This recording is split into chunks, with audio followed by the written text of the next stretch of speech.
আজি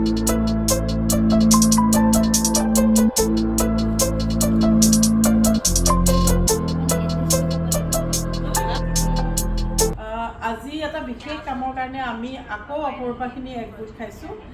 সেইখিনি হৈছে যে আকাশ আমাৰ মোৰ আচলতে ল'ৰাৰে ফ্ৰেণ্ডৰ দৰেই আৰু মাকৰ লগতো আমাৰ খুব ভাল এটা সম্পৰ্ক, কিন্তু হঠাৎ মানে সিহঁতৰ ঘৰত এটা খুব ধুমুহা আহিল, দেউতাকৰ খুব অসুস্থতা, কিন্তু ল'ৰা ইমানেই ভাল পঢ়াত, মেট্ৰিকত 80% লৈ ল'ৰাই পাছ কৰিছে আৰু এতিয়া ৱেষ্ট কমাৰ্চ কলেজত পঢ়ি আছে, কিন্তু তাৰ মানে এইখিনি সময়ত কিতাপৰ আচলতে প্ৰয়োজন আৰু সেইটো কাৰণে আমি গম পাই আমি অপৰূপাৰ ফালৰ পৰা এই কিতাপখিনি কমাৰ্চৰ কিতাপ এইখিনি দেখাই দিছোঁ, বাবু দেখাই দিয়া।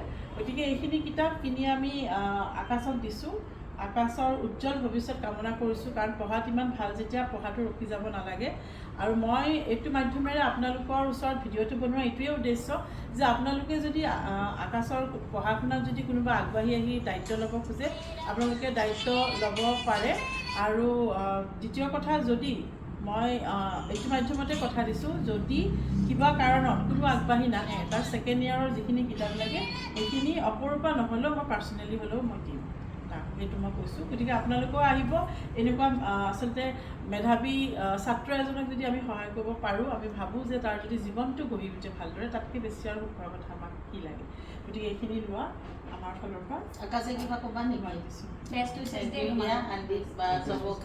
Thank you, God bless you. ভালকৈ থাকা আৰু ভালকৈ পঢ়া। মা দেউতাৰ যিখিনি তোমাৰ ওপৰত সপোন বা আমি তোমাক যিখিনি বিশ্বাসত আজি কিতাপখিনি তুলি দিছোঁ, যাতে তুমি সেইটো বস্তু একদম ধুনীয়াকৈ, তুমি মোৰ ল'ৰাৰ নিচিনাই ধুনীয়াকৈ যাতে তুমি আগবাঢ়ি যাব পাৰা।